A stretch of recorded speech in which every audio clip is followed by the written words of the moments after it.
this spring, Walsh-Flour donated labor and materials to build a new sidewalk, parking lot, and entryway at the new Care for Real headquarters. We also want to thank Ozinga for donating concrete.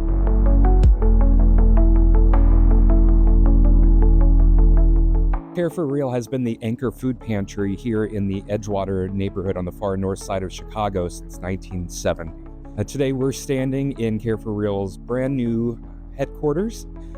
For 50 years, we have been nomadic throughout the neighborhood, renting space, and we are very excited that for the first time we will have our own building here in the heart of Edgewater. This space, we will have our food pantry and our clothing closet, as well as we're really excited, we'll have a community room where we'll be able to have other nonprofit partners, social services here on site.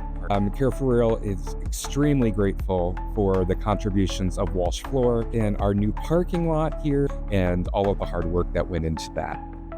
As we reach the final stages of the CTRPM project, we hope that our donation has a lasting impact on the community.